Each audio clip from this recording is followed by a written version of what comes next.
So back in 2020, there were these two major media executives, right? And they were both forced to release these company-wide memos addressing some really severe workplace misconduct. Oh, yeah, highly sensitive stuff. Exactly. I mean, incredibly high-stakes crises.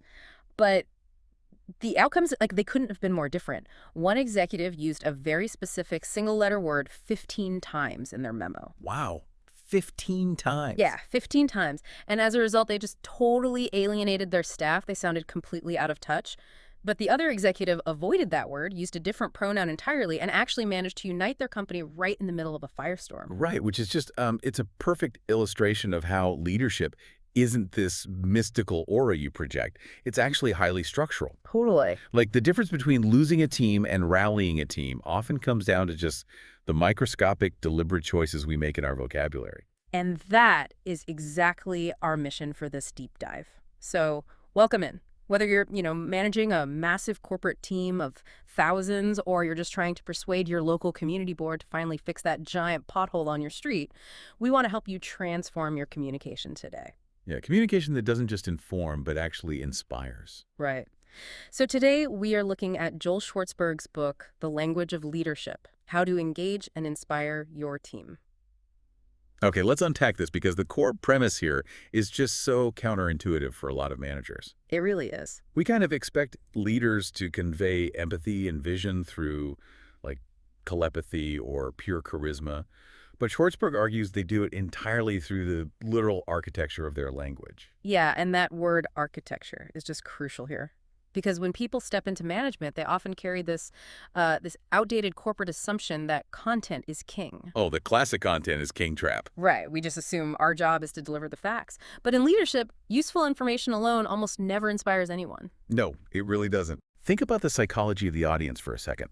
If you just dump data on them, you are drastically increasing their cognitive load. You're basically forcing them to figure out why the data even matters. Right. They have to do the heavy lifting. Exactly. Hmm. Information just fills a gap in understanding. Like, it tells you what is happening, but it only transforms into inspiration when it is explicitly connected to a purpose, the why, and delivered with power, meaning real presence and commitment.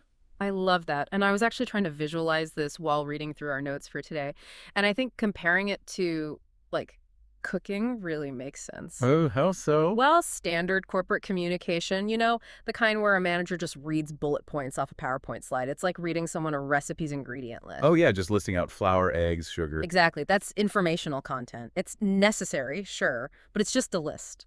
Leadership communication, on the other hand, is like describing the delicious finished meal that you're all going to eat together. Oh, I really like that analogy. Right. Because one is just data and the other is an actual vision you can get excited about. Yeah, and to paint that vision, you have to ensure you are actually making a point, not just announcing a topic. Yes, the topic versus point distinction. It's huge. Yeah. A staggering number of smart, very capable executives confuse topics for points. Like, if you start a meeting by saying, we need to talk about branded podcasting, you haven't made a point. You've just announced a subject. Right. It gives the room zero direction. There's nothing to rally behind. There's not even anything to disagree with. And the book has this incredibly simple, almost foolproof trick for this. It's called the I believe that test. Oh, this is such a good tool. It is.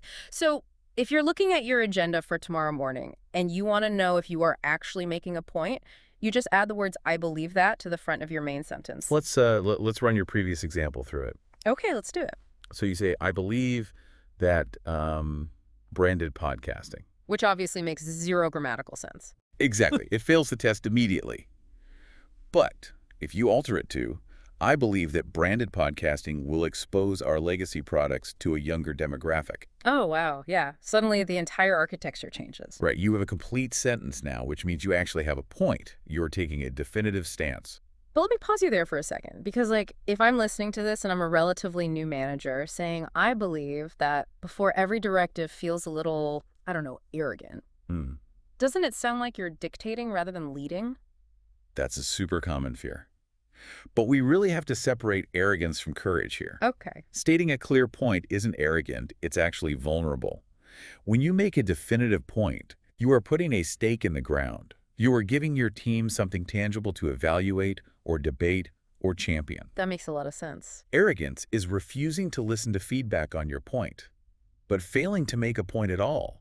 That isn't humility. That's just weak leadership. That distinction is so helpful. And you can actually see this courage executed flawlessly in some of the great public speeches. The author highlights a few commencement speeches from 2018. Yeah, those are great examples. I was just reading the section on Abby Wambach's speech at Barnard College. She didn't just walk up to the podium and say, "Hey, today let's explore the topic of failure." Right. No, she told this visceral story about the U.S. women's national team looking at a picture of their rivals celebrating. And I might be butchering the exact quote here, but she vigorously sold this specific point. She said, "Failure is fuel, fuel is power." Such a strong stance. And then Oprah Winfrey's speech at USC that same year, she didn't just bring up the abstract concept of truth. She explicitly argued that the graduates were in a unique position to aggressively defend the truth against false narratives. Exactly. They didn't just present topics for the audience to chew on. They sold points that impacted people, not just things. And what's fascinating here is how the author takes this conceptual idea of selling a point, and he forces us to apply it to the literal everyday verbs we use, like in our emails and our weekly meetings. Oh, the verb stuff is wild. Because of this need to take a stance, Schwartzberg actually advises leaders to completely drop the word share from their vocabulary. I'll be honest, I felt personally attacked by that part. A lot of people do. I mean, I say, "I want to share this idea with you," or "Hey, thanks for sharing," like all the time. It feels polite. It definitely feels polite.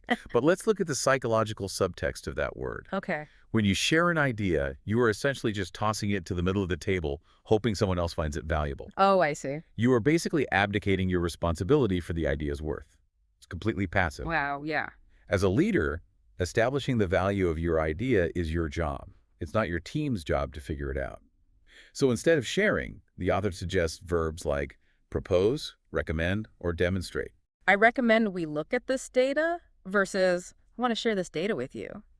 Yeah, you can instantly hear the difference in posture there. Totally. One is leaning in and the other is just leaning back. Exactly. It forces you to take ownership. Okay, so let's say you've mastered this part, right? You are proposing, you are recommending, you are passing I believe that test with flying colors. Right, you've got your foundation. But what if you build this beautiful structural point and the audience just completely tunes it out? Like, how do you ensure this perfectly crafted message actually resonates rather than just being, an ego trip for whoever happens to be holding the microphone? Well, this is where audience alignment becomes the filter for literally everything you say. Mhm. A leader's communication only has value if it actually influences the people being led. Makes sense. Like, if you were listening to this right now, just think about a time a manager gave a speech that felt entirely disconnected from your daily reality. Oh, we've all been there. And Schwartzberg actually shares an incredibly humbling failure of his own regarding this exact thing. Yeah, the website launch. Right. So back in the year 2000, he was overseeing the launch of this major news website for kids. It was a massive day. Executives and team members were all gathered around. And he gets up to give the big celebratory launch speech. And what happened? He makes the entire narrative about what the moment meant to him, like his personal career journey, his professional history, how proud he was to be standing there. Oh, no. And he notes in the book that it just landed with a complete thud. Total crickets in the room. And it's because it failed the fundamental leadership communication equation. He basically prioritized what mattered to his own ego over what mattered to his audience. What's that equation again? It's simple. What the team wants to hear plus what the team needs to know equals what the leader needs to say. Ah, I love that. When Schwartzberg stood up there, he essentially gave like a Best Supporting Actor acceptance speech at the Oscars. He didn't give a team leader's speech. Right. The audience didn't need to know his career trajectory. They needed to see themselves in the victory. And this actually brings us right back to that hook we mentioned at the very start of the deep dive. The easiest, most insidious way this self-focus creeps into our daily language is through our pronouns. Ah, yes, the pronoun audit. The eternal battle between we and I. So let's look at those 2020 Hollywood Reporter memos. Both Jason Killer, who is the CEO of Warner Media at the time, and Ann Cernoff, the CEO of Warner Bros., they both had to write these internal memos addressing a culture of workplace misconduct. Right, facing identical crises. Yes, but the resulting dynamics were just night and day, and it all came down to the pronouns. Yeah. Keelar's memo, which was relatively short, I mean, maybe 600 words or so, was absolutely saturated with the word I. That's the 15 times you mentioned. Exactly. There were at least 15 instances. He wrote things like, I am both concerned, or I've always been a believer, or I want to understand. It sounds like a professor lecturing a freshman class. It creates this immediate distance, right? Hmm. By leaning so heavily on I in a moment of collective corporate trauma, he inadvertently positioned himself above the team. Oh, definitely. The psychological subtext to his employees was basically, I am observing this problem from my executive suite, so please take notes on my feelings. Wow. And Anne Sarnoff's memo did the exact opposite of that. It really did. Sarnoff's memo was anchored by we and our. She wrote, we have the opportunity, and we're all working from the same playbook, or our success. That's more collaborative. She said, let's show everyone what we can do together. She used pronouns to place herself among the team, right down in the trenches. Yeah, that subtext is totally different. It instantly shifted to, we are facing this ugly thing and we will fix it together. It implies a shared burden. Okay, I agree with that in the context of team building, for sure. But I have to play devil's advocate for a second. Go for it. If I'm listening to this, and let's say I've just made a massive mistake on a project, if I go into the post-mortem meeting and just say, we all the time, like, well, we really dropped the ball on this one, doesn't that sound like I'm dodging personal blame? Huh. Like I'm just hiding behind the collective team. Isn't the word I sometimes necessary for a leader to show real authenticity? That is a fantastic pushback. And you've hit on the exact nuance the source material clarifies. The word I is not universally toxic. Okay, good. It actually becomes an incredibly powerful, indispensable instrument when it is used for accountability. Oh, accountability. Right. If you look closely at Sarnoff's memo, she doesn't banish the word I completely. She uses it specifically like this.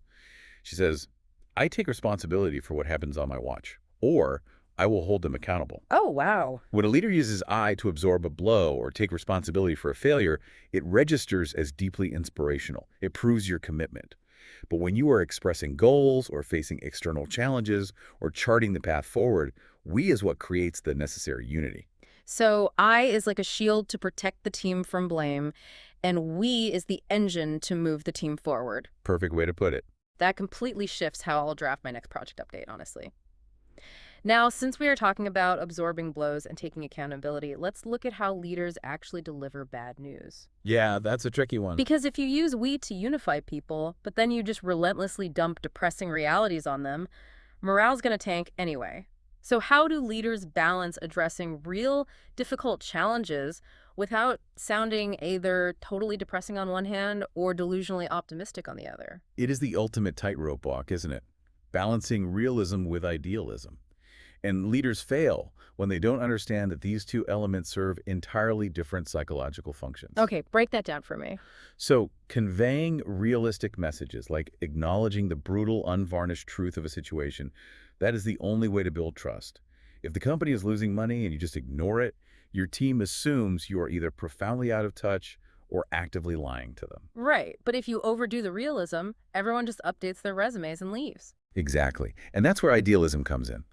Idealism, the vision, the hope that's crucial for creating inspiration. You really need both. It reminds me of hiring a plumber. A plumber. Yeah, just imagine your basement is flooded, right? Oh. Standing water everywhere. The plumber walks down the stairs, looks around and says, yep, your pipes are clogged. Water is everywhere. The drywall is ruined. It's a total disaster. Yeah. And then they just look at you. You would be furious. You didn't hire them to come over and share the problem with you. You already knew it was a disaster. You hired them to fix it. That is exactly how employees feel when managers just list out departmental failures. Leaders have to recognize that they are in the problem-solving business, not the problem-sharing business. Yes. You absolutely have to acknowledge the clogged pipe. That's the realism that establishes trust that you actually see the water. But you cannot linger there. You must pivot to the wrench. And there is a structural sequence to making that pivot work, isn't there? Yes. And the sequence is non-negotiable. You must always sequence the reality before the idealism. Reality first. Always. You start with the grim challenge, and you immediately transition to the actionable solution. Yeah. You are trying to direct the team's mental momentum in an optimistic direction, from the pain of today to the promise of tomorrow. Right. If you reverse it, if you start with a hopeful vision and end with, but hey, we're broke, you leave them in a state of despair. Here's where it gets really interesting because the author brings up this ultimate iconic example of this transition from pop culture. Oh, this is my favorite part. It's radio legend Casey Kasem. For decades, his famous sign-off on his weekly countdown show was, "Keep your feet on the ground and keep reaching for the stars." It is brilliant in its structural simplicity. Keep your feet on the ground. That is the pragmatic, realistic foundation. You have to live in reality. Yeah. And keep reaching for the stars. That is the visionary, idealistic aspiration. Reality always precedes idealism. It perfectly bridges the two. If you're listening to this and you have to deliver a tough quarterly review next week, write that sequence on a sticky note. Reality first, idealism second. Highly recommend that. So we've covered the mindset. We've audited our pronouns. We've figured out the sequence for bad news. Now, we really need to get out our microscopes and look at the granular, tactical level of the exact words leaders choose. Because especially in high-stakes environments, the literal verbs you use carry immense subconscious weight. They completely alter how your competence is perceived by others. The author points out that leaders frequently, and entirely accidentally, undermine their own projected authority simply by choosing weak verbs. Really? Just by the verbs? Yeah. Let's look at a neurolinguistic edge you can gain just by swapping a few words. Take the verbs enable versus allow. I mean, they sound like synonyms to most people. In casual conversation, sure. But in leadership, they signal entirely different levels of agency. If your action produced a result, you enabled it. You were the active catalyst driving the success. Okay, and allow. If you just moved an obstacle out of the way so something could happen on its own, you merely allowed it. Saying, our new strategy enabled the team to work faster. That projects strong, active leadership. Yeah, that sounds powerful. But saying, our new strategy allowed the team to work faster makes it sound like you just finally stopped getting in their way. It's active participation versus passive permission. What about prevent versus avoid? Same psychological dynamic. Yeah. If your proactive foresight stopped a disaster from striking your department, you prevented it. Right. If you just managed to duck out of the way before the disaster hit you, you merely avoided it. You want your board of directors to hear, we prevented a supply chain crisis, not we avoided a supply chain crisis. Works, definitely. One projects undeniable strength and control, and the other just projects dumb luck. Let me push you on one more, because this one I see in performance reviews constantly. Okay, let's hear. Accomplish versus meet. Like in hitting a goal, is there really a difference there, or are we just splitting semantic hairs? It is much more than semantics. It's really about claiming the value of your labor. If you accomplish a goal, it implies that you achieved that milestone as a direct, undeniable result of your hard work, strategy, and effort. If you merely meet a goal, it implies you just technically crossed a line. You could meet a goal by sheer gravity, or just because the market happened to shift in your favor.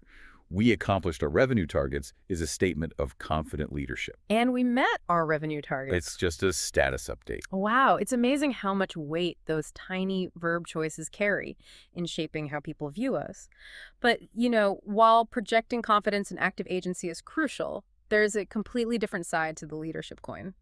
Especially when the crisis isn't about revenue, but about people. Ah, yes. Let's pivot to the leader as the chief empathy officer. The book uses this fantastic movie reference to explain what true empathy actually looks like in practice, and it's from the 1992 classic White Men Can't Jump. It perfectly captures the friction of empathy. Right. So there's this famous scene where Rosie Perez's character, Gloria, tells her boyfriend, Billy, played by Woody Harrelson, that she's thirsty. Yeah. And Billy, acting like a classic, well-intentioned manager trying to solve a problem, immediately goes and brings her a glass of water. But Gloria looks at him with total frustration. She says, honey, I said I was thirsty. I didn't want a glass of water. I wanted empathy. I wanted you to say, I know what it's like to be thirsty. And that is the exact trap leaders fall into during a crisis. Their instinct is to immediately rush in with the water, the solution, the fix, the action plan. Because they want to solve it. Right. But true empathy isn't about immediately fixing the problem. Empathy is about truly understanding and validating someone's feelings first. You have to explicitly acknowledge their thirst before you try to quench it. Otherwise, your solution just feels dismissive. So how do you actually communicate that in a corporate setting without sounding like, I don't know, a therapist? Because your team doesn't know you feel empathetic unless you explicitly give them the words. Well, if we connect this to the bigger picture, Schwartzberg outlines very clear do's and don'ts for crisis empathy. Yeah. First, the do's. When the pressure is high, cognitive load is maxed out. So do use language that a 12-year-old can understand. So no synergistic corporate jargon when people are stressed out. None. Zero. If people have to decode your message, they won't feel the sentiment behind it. Second, do use explicitly reassuring phrases like rest assured and we will navigate this together to build a foundation of resilience. Simple and reassuring. Exactly. And third, be absolutely forthcoming about bad news. Hiding it destroys the trust required for empathy to even work. And what about the don'ts? What instantly breaks that empathy? Never focus on how a crisis might be affecting profits or financial metrics when your people are personally hurting. Focus entirely on the human impact. That makes total sense. And perhaps most importantly, don't try to put a happy spin on crises or oversell silver linings to tragic events. Oh, I've lived through that. Like, well, at least we learned a valuable lesson from this catastrophic layoff that ruined everyone's year. It just makes my blood boil. Because it invalidates the listener's immediate pain. It severely damages trust, and it just rings incredibly hollow. True empathy means having the courage to sit in the uncomfortable reality with your team before you try to march them toward the exit. So what does this all mean for us? We've covered a massive amount of architectural ground today. We really have. If we distill this down for you to take into work tomorrow, remember that information alone doesn't inspire. You have to attach it to your purpose and your power. Put your meeting agendas to the I believe that test, so you're actually proposing points, not just sharing topics. Right, take a stance. Audit your pronouns, swap out your ego-driven I's for inclusive we's, unless you are bravely taking accountability for a mistake. Use that shield. Exactly. Focus on being a problem solver by always sequencing the grim reality before the hopeful idealism. And finally, build your tactical toolkit. Swap those weak verbs for strong ones like enable and accomplish. And please remember to acknowledge the thirst before you offer the water, to show true resonant empathy. It really is a profound shift in how we think about the mechanics of talking at work. But this raises an important question, something for you to mull over as we wrap up today. Ooh, what is it? Well, we've just spent this entire deep dive discussing how leadership language should be meticulously crafted, auditing every pronoun, filtering out passive verbs, carefully balancing every realistic statement with a perfectly timed idealistic one. Honestly, when you list it all out like that, it sounds almost exhausting. It's incredibly calculated. It is deeply calculated. Huh. But here is the provocative thought I want to leave you with. If you are analyzing every single syllable and engineering every sentence, how do you prevent yourself from sounding like a perfectly programmed corporate robot? Oh, that's a great point. The real masterclass, the challenge for you to explore on your own as you apply these tools is this. How do you master this architectural precision of language while somehow preserving the messy, spontaneous humanity that makes people actually want to follow you in the first place? That is the ultimate tightrope walk right there. Structural precision versus genuine authenticity. Well, we want to enthusiastically thank you for joining us on this deep dive. Take these tools, test them out in your next meeting, try the I believe that test on your next email draft. Because remember, your leadership isn't an aura, and it certainly isn't an interpretive dance. It is built word by deliberate word. Keep your feet on the ground, keep reaching for the stars, and we'll catch you next time.